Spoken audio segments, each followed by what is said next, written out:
Thanks for watching Mufti Habib Qasimi speeches. Subscribe and click the bell icon for more videos.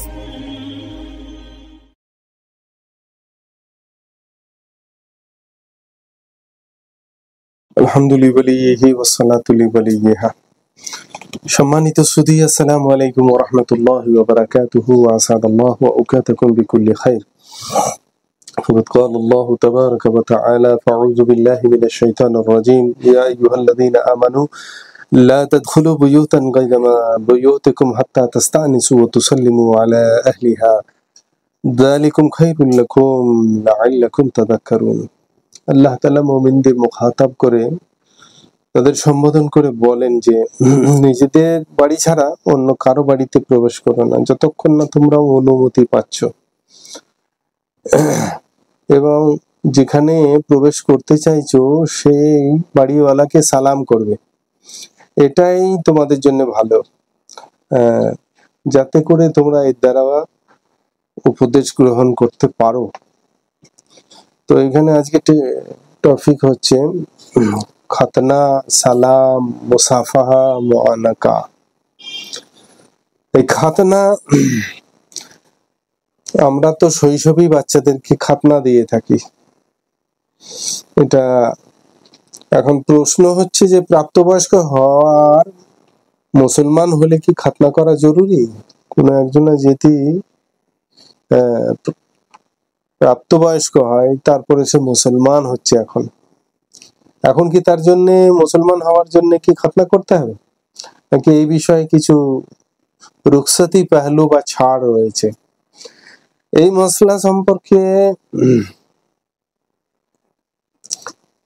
বলতে হয় যে নও-মুসলিমদের চুল দাড়ি তরিকা মতো না থাকলে তা মুন্ডন করা বা ছোট করা অবশ্যই জরুরি।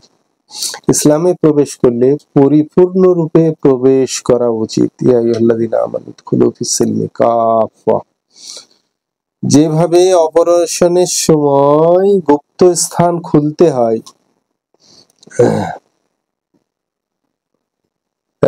তো সেই জায়গায় দাঁড়িয়ে এটা তো বাধ্য, যেহেতু শরীয়তের দৃষ্টিকোণে হুকুম হচ্ছে খাতনা করা জরুরি। সে প্রাপ্তবয়স্ক, সে যদি নতুন মুসলমান হয় তাহলে তার জন্য জরুরি, ওয়াজিব।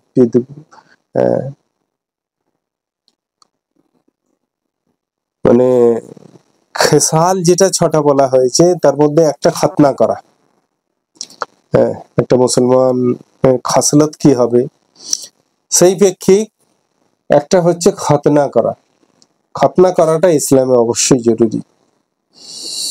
যদি খাতনা না করলে, মানে করার জন্য যদি কোনো ডাক্তারি মতে কোনো অসুবিধা বা অন্য কোনো বিপদে পড়ার সম্ভাবনা না থাকে, ব্লিডিং যেটুকুটা কি হবে সেই কেন্দ্রিক তার অসুবিধা যদি না হয়, তাহলে খাতনা করা অবশ্যম্ভাবী জরুরি। সে প্রাপ্তবয়স্ক হলে যেভাবে অপারেশনের সময় গুপ্ত স্থান খুলতে হয়, কি পুরুষদের কি নারীদের, তদ্রূপ সতর খুলে খতনা করতে হবে, যেহেতু খতনা করাটা হচ্ছে ওয়াজিব। এক সাহাবী ইসলাম গ্রহণের পর রাসূল পাক সাল্লাল্লাহু আলাইহি ওয়া আলিহি ওয়াসাল্লামের খেদমতে উপস্থিত হলে নবীজি সাল্লাল্লাহু আলাইহি সাল্লাম বলেছেন যে আলকি আনকা শারাল কুফরি ওয়া ওয়াক্তাতিন, তুমি তোমার কুফরি হালতের যে চুল রয়েছে সেগুলিকে সব কেটে দাও আর খাতনা করে নাও। আবু দাউদ, মুসনাদে আহমদের মধ্যে হাদিসটা এসেছে। তো নবীজির নির্দেশ হচ্ছে কুফরি হালতের যে চুল, সেগুলো কেটে ফেলো। ওই জট টট হাবি জাবি করে লম্বা করে সব গাদা করে ফেলো, সেই চুলও কেটে ফেলতে হবে, আর তার সঙ্গে সঙ্গে খাতনা তাকে করতে হবে। আলকি আনকা শারাল কুফরি ওয়াক্তাচিন। ফিকহের কিতাবের মধ্যে এই বিষয়ে বিশদভাবে এসেছে যে এখানে সে বিষয়ে বলতে হলে শৈশবে খতনা না হয়ে থাকলে বড় হওয়ার পর খতনা করা সুন্নত। ইসলামের নিদর্শন হওয়ার কারণে, যেহেতু খতনাটা একটা ইসলামী নিদর্শন, সেই জন্য খতনা করা ওয়াজিব। একজন প্রশ্ন করে পাঠিয়েছেন যে বিদেশে থাকা অবস্থায় আমার 4 বছরের এক ছেলে একবার হারিয়ে গিয়েছিল। সেখানে প্রায় 10-11 বছর পর বাপের নাম এবং গ্রামের নাম যখন তার স্মরণে আসে, তখন যেখানে ছিল সেখান থেকে পালিয়ে আসে। 6 মাস পর্যন্ত নানা জায়গায় ঘোরাফেরা করে অবশেষে কোনো মাধ্যম দিয়ে সে গৃহস্থ মানুষজনের খোঁজ পায়। পরে সে বাড়িতে ফিরে আসে, কিন্তু খাতনা তার তো করা হয়নি। এতদিন পরে এখন তো সে সাবালক হয়ে গেছে। পরে সে বাড়িতে ফিরে আসে বটে, কিন্তু তার খাতনাও হয়নি, ইসলামী কোনো শিক্ষা দীক্ষা কিছুই পায়নি। তো এই বয়সে তার খতনা করা জায়েজ হবে কি? সে তো সাবালক হয়ে গেছে, তার কাপড় চোপড় খুলে, এটা তো একটা লজ্জার ব্যাপার। তা সত্ত্বেও কি খতনা করা অবশ্যম্ভাবী এবং জরুরি, উজুব? দ্বিতীয়, সে শিক্ষা লাভও করতে পারেনি দিনী, তাকে দিনী শিক্ষাও দিতে আগ্রহী তার বাড়ির লোক। এই জন্য কি পদ্ধতি অবলম্বন করা যায়? তো সর্বপ্রথম বলতে হয় যে আল্লাহ তাআলার শুকরিয়া আদায় করা, কারণ তিনি যে আপনাকে হারানো সন্তান ফিরিয়ে দিয়েছেন, আপনার বাচ্চাকে আপনার কোলে, বাবা মায়ের কোলে ফিরিয়ে দিয়েছেন, তার জন্য কিছু দান সদকা করুন, কিছু নামাজ পড়ুন, শুকরানা নফল নামাজ পড়ে আল্লাহ তাআলার কাছে শুকরিয়া আদায় করুন। সেই সর্বশক্তিমান আল্লাহ জাল্লা শানহু আপনার ছেলেকে বা সন্তানকে আপনার নিকট ফিরিয়ে দিয়েছে, এক আল্লাহ তাআলার অপার অনুগ্রহ। তো প্রশ্নের উত্তর হচ্ছে, প্রথম আপনার ছেলের খাতনা করিয়ে নিতে হবে। এখন বর্তমানে হাসপাতালে ডাক্তারেরা খুব সহজে খাতনা করে থাকেন, খুব তাড়াতাড়ি সেখান থেকে রিলিজও দিয়ে দেন। আমাদের এখানে ব্যবস্থাপনা তো তাকে ভর্তিই করবে না, ওইখান থেকে ওটি থেকেই সোজা, হয়তো স্বাভাবিক হতে একটুখানি সময় লাগবে, অবশ টবশ করে থাকলে বা সেন্সলেস করে থাকলে, ওই সময়কালীন সময়টার পরে বলেও বাড়ি নিয়ে চলে যান, আর কোনো অসুবিধা নেই। খাতনা করা হযরতে ইব্রাহিম আলা নবিয়িনা আলাইহিস সালাতু ওয়াস সালামের সুন্নত। এছাড়া এটি ইসলামের একটা বৈশিষ্ট্যও বটে। এই কারণে ওয়াজিবের একেবারে দোরগোড়ায় বা নিকটবর্তী। হাদিস শরীফে খতনা করাকে ফিতরাতের অন্তর্ভুক্ত, ফিতরাতে ইসলামের অন্তর্ভুক্ত বলা হয়েছে। অতএব কোনো কারণে যদি ছোটবেলায় শিশুকালে শৈশবে খতনা করা সম্ভব না হয়ে থাকে, তাহলে সাবালক হওয়ার পর খতনা করা অবশ্যই জরুরি। হযরত ইব্রাহিম আলা নবিয়িনা আলাইহিস সালাতু ওয়াস সালাম, যার সুন্নতকে আল্লাহর নবী পছন্দ করে তিনিও তিনার নিজের উম্মতের জন্য রেখে গেছেন। এই দুটো নবীর সুন্নত, হযরত ইব্রাহিম আলাইহিস সালামের সুন্নত, রাসূল পাক সাল্লাল্লাহু আলাইহি সাল্লামের সুন্নত। তো হযরত ইব্রাহিম আলাইহিস সালাম তিনার খাতনা হয়েছিল শৈশবে, কোথায় 80 বছর বয়সে তিনার খতনা হয়েছিল। তো একজন নবীকে যদি 80 বছর বয়সে খতনা করতে হয়, সেখানে আল্লাহ তাআলা 80 বছর বয়সে হযরত ইব্রাহিম আলাইহিস সালামকে বলছেন খতনা করো। আবু হুরায়রা রাদিয়াল্লাহু তাআলা আনহু قال قال رسول الله صلى الله عليه وسلم اختتن ابراهيم عليه السلام وهو ابن 80 سنة بالقدوم। 80 বছর বয়সে হযরত ইব্রাহিম আলাইহিস সালামের খতনা হয়েছিল তখন। বুখারী শরীফের মধ্যে জিলদে আউয়ালে 474 নম্বর এসেছে, আর মুসনাদে আহমদে তৃতীয় জিলদের মধ্যে এসেছে 54 নম্বর সাফাতে। দিনী প্রয়োজনে সতর খোলা জায়েজ, এটা দিনী তাকাদা, শরীয়তের হুকুম যে খতনা করতে হবে। ছেলেকে বুঝান, ইনশাআল্লাহ সে রাজি হয়ে যাবে। আর ছেলেকে তিনি শিক্ষা দেওয়ার ইচ্ছা করেছেন, এটা খুব উত্তম সিদ্ধান্ত। নিকটস্থ কোনো ইসলামী শিক্ষা প্রতিষ্ঠানে ভর্তি করিয়ে দিন, তাহলে এই সম্পর্কে স্থানীয় আলেমদের পরামর্শও নিতে পারবেন। আর আজকাল তো এই খতনাটা তো আর মুসলমানদের জন্য ব্যক্তিগত বিশেষত্ব রয়ে যায়নি, এখন গায়ের কম বা যারা স্বাস্থ্য সচেতন সবাই খতনা করে নিচ্ছে বয়সকালেও গিয়ে খতনা করে নিচ্ছে।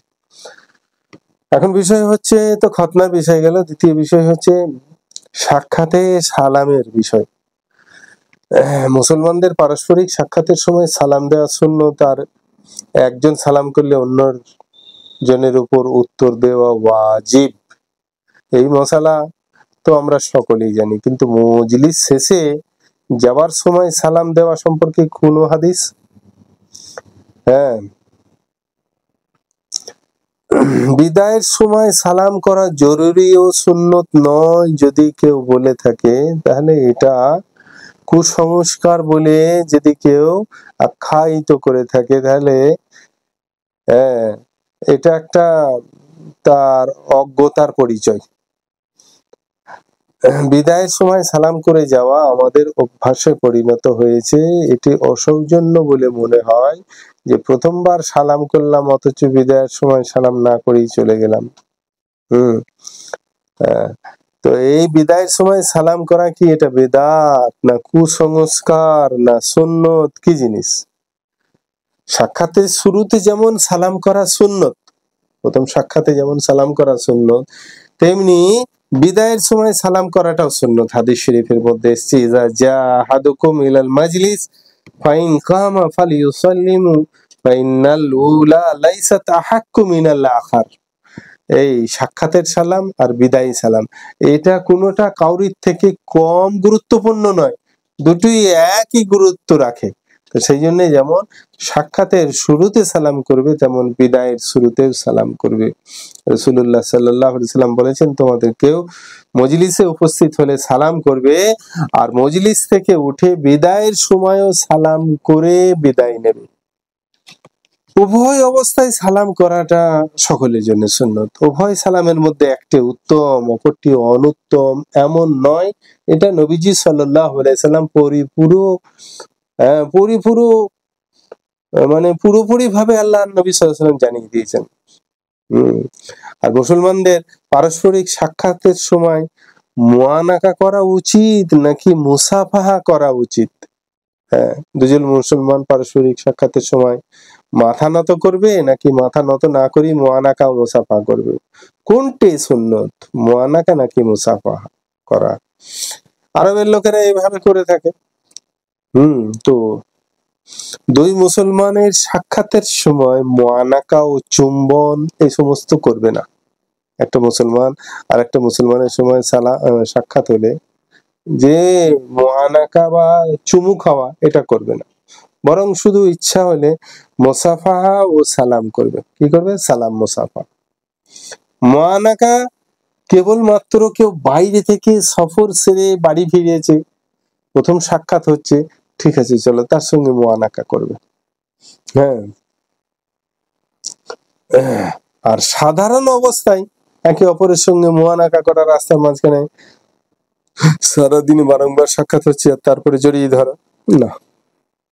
লিকাউলিহি আলাইহিস সালাতু ওয়াস সালাম লিরাজুলিন ক্বালা ইয়া রাসূলুল্লাহ আহাদুনা ইয়ালকা সাদিকাহু আয়ানহানি লাহু ক্বালা ফাকালা রাসূলুল্লাহ সাল্লাল্লাহু আলাইহি ওয়াসাল্লাম লা ক্বালা ফায়ালতাজিমুহু ওয়া ইউকাব্বিলুহু ক্বালা লা ক্বালা ফায়ুসাফিহু ক্বালা না'ম ইনশা রাওয়াহু তিরমিজি ওয়া আসহাবুস সুনান ওয়া ইসনাদুহু হাসান।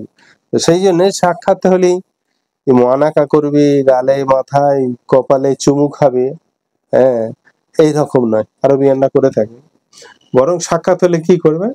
সালাম করবে, তারপরে মুসাফা করবে। আর যতবার সাক্ষাৎ হবে ততবারই কি এই সালাম মুসাফার কাজ চালিয়ে যাওয়া বাঞ্ছনীয় নাকি? একবার হয়ে গেছে আর সারাদিন 24 ঘন্টা করার দরকার নেই। কিছু লোককে দেখা যায় যতবারই দেখা হয় মুসাফা করতে চাই, এমনকি 5-6 বার সাক্ষাৎ হলো, বারংবার সাক্ষাৎ হলো, তারপরেও সে মুসাফা সালাম করতে যায়। তারা বলে যে মুসাফা অনেক সওয়াব আছে, এতে গুনাহ মাফ হয়। হাদিস শরীফে বর্ণিত আছে, যে আন আনাসিন আনিন নবী সাল্লাল্লাহু আলাইহি ওয়াসাল্লাম মা মিন মুসলিমাইন ইলতাকায়া ফাআখাযা আহাদুহুমা বিয়াদি সাহিবিহি ইল্লা কানা হাক্কান আলাল্লাহি আন ইউজিবা দুআহুমা ওয়ালা ইউরাদ্দু আইদিয়াহুমা হাত্তা ইয়াগফিরা লাহুমা।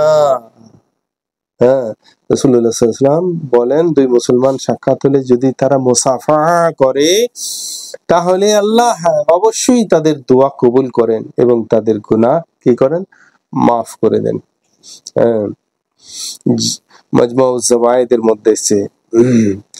আর এই সালাম মুসাফার দ্বারা কি সব গুনাহ মাফ হয়ে যাবে, নাকি কাবায়ের মুক্ত শুধু সাগায়ের গুনাহগুলো মাফ হবে?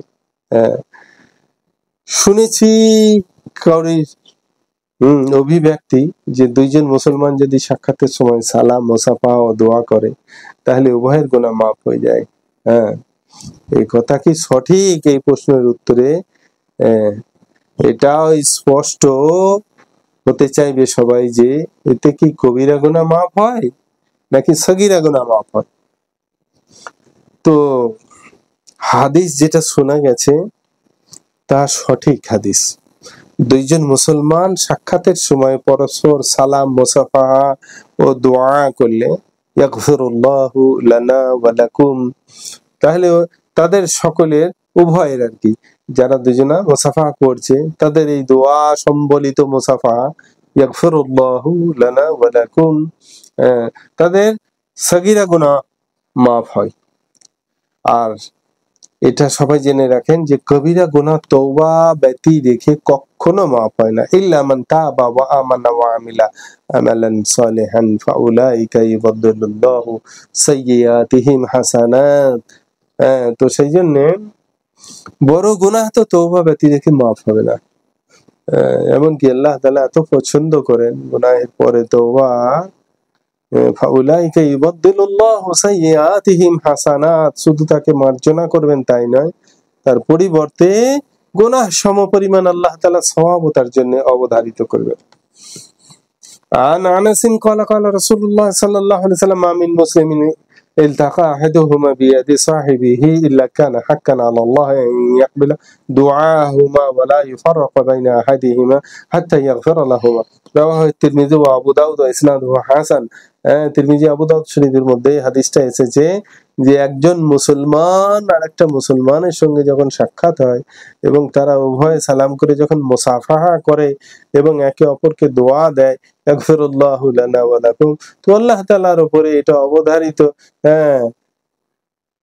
এটা আল্লাহ তাআলার জন্য কি হয়ে যায়, বা আল্লাহ তাআলার উপরে এটা অবধারিত, তেনার উপরে বাধ্যবাধকতা এসে যায় যে তারা উভয় পৃথক হওয়ার পূর্বেই আল্লাহ তাআলা তাদেরকে ক্ষমা করতে বাধ্য থাকেন। এই আল্লাহ তাআলার এক অপরিসীম দান। তো মুসলমানের সাক্ষাৎ ও মুসাফার সওয়াব এবং তার বদলা তো রয়েছে, কিন্তু যদি কোনো অমুসলিম কেউ সালাম করে থাকে, কোনো ভাই সে আহলে কিতাব হোক বা অন্য কোনো ধর্মাবলম্বী হোক, তারা যদি সালাম করে থাকে সেই বিষয়ে, তো একজন জানিয়েছেন যে আমরা ইউরোপে বসবাস করি, তো সেখানে ইহুদি খ্রিস্টান এদের সংখ্যাধিক্য, এরাই বেশিরভাগ ওখানে, মানে ইহুদি খ্রিস্টানরাই বেশি আহলে কিতাবরা। তবে উনি বলছেন যে আমরা ইউরোপে যেখানে থাকি সেখানে আমাদের মুসলিম সংখ্যাগরিষ্ঠতা রয়েছে, সেই এলাকা ভিত্তিক আর কি।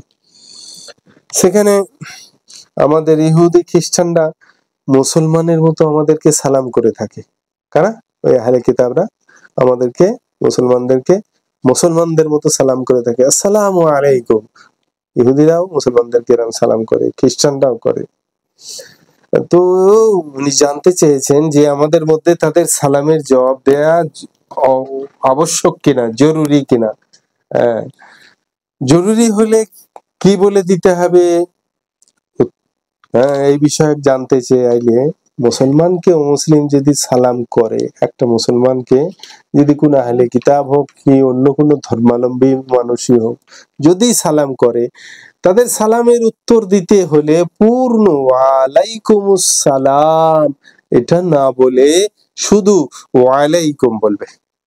আমরা যেমন বলে থাকি কাউরি সালামের উত্তরে, সব থেকে ভালো তো হচ্ছে আসসালামু আলাইকুম ওয়া রাহমাতুল্লাহ বলা। তার জায়গায় কেউ যদি কেবলমাত্র আসসালামু আলাইকুম বলে থাকে, তার উত্তরে কেউ যদি বলে ওয়ালাইকুম আসসালাম, চলো এটাও বি সহি হয়ে যাবে।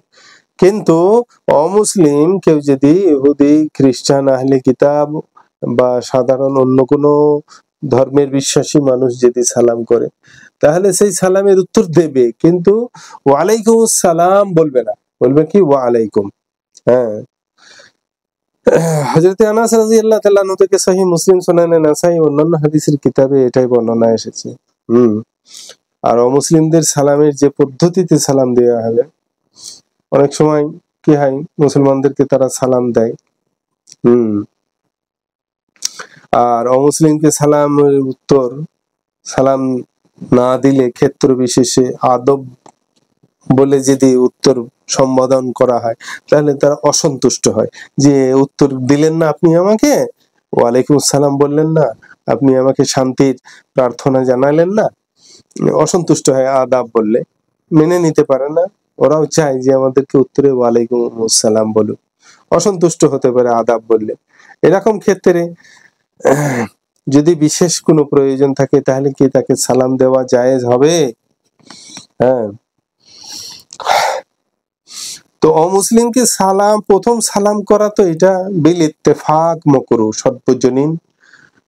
নিজের থেকে সালাম দেওয়া কোনো অমুসলিমকে, এটা একেবারে মাকরুহ। তবে জুলুমের ভয় থাকলে সালাম করা যাবে। হ্যাঁ, কোনো জায়গায় যদি সেখানে জুলুম শতামের ভয় থাকে, তাহলে সালাম করে নিয়ে চলবে। আর যদি অমুসলিম সালাম দেয়, তখন তার সালামের উত্তর দেওয়া জায়েজ আছে, অসুবিধা নেই। তবে তার সালামের উত্তরে ওয়ালাইকুম আসসালাম না বলে, হ্যাঁ, পুরো বাক্যটা না বলে ওয়ালাইকা কি ওয়ালাইকুম এরকম বলা, এই সীমিত শব্দের দ্বারা বলা। হ্যাঁ, আর তা না হলে আর একটা খুব ভালো দোয়া দেয়া যেতে পারে, যে সালামুন আলা মান ইত্তাবাআল হুদা, এটা বলা যেতে পারে যে কোনো মুসলমান, তারা আহলে কিতাব হোক বা এমনি সাধারণ মুসলিম ভাই হোক।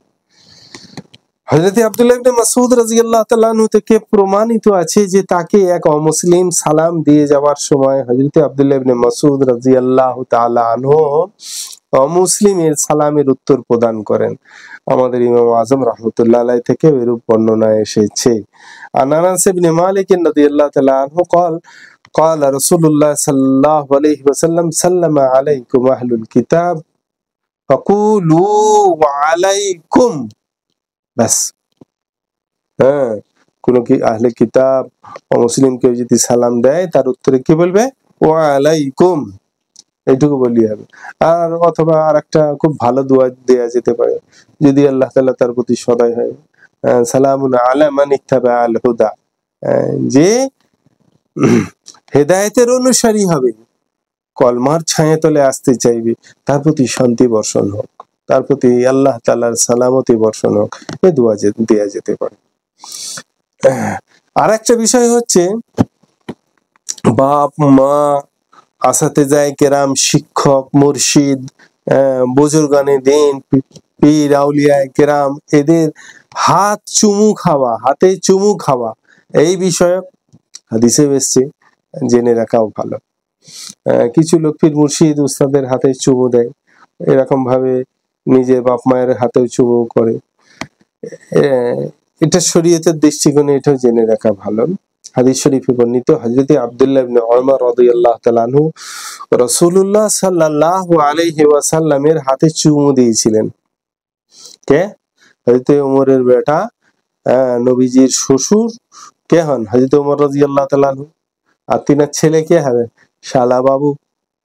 তো আব্দুল্লাহ ইবনে উমর রাদিয়াল্লাহু তাআলা আনহু নবীজির শালা বাবু হচ্ছেন হযরত হাফসার ভাই। তো তিনি নবীজির হাত চুমু খেয়েছিলেন, হাতে চুমু খেয়েছেন। সেই হাদিসের আলোকে হাদিস ব্যাখ্যাকারগণ এই মসলা উদ্ভাবন করেছেন যে বুজুর্গ, পীর, মাশায়েখ, পিতা মাতা, এদের হাতে চুমু খাওয়ায় অসুবিধা কিছু নাই, চুমু খাওয়া যেতে পারে।